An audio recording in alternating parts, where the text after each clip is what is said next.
आज आज सही नहीं है, महल मठाई तो दही नहीं है।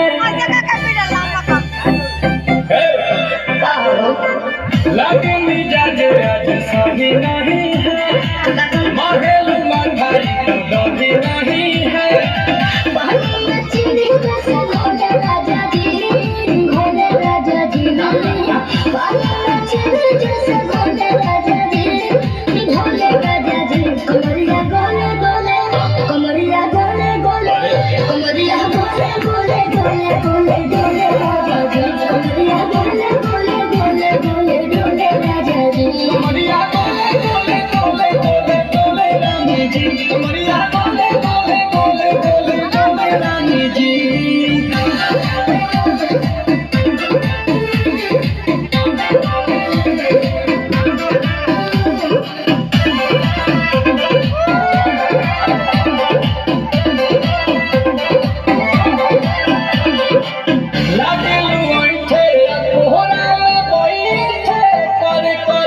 धक्का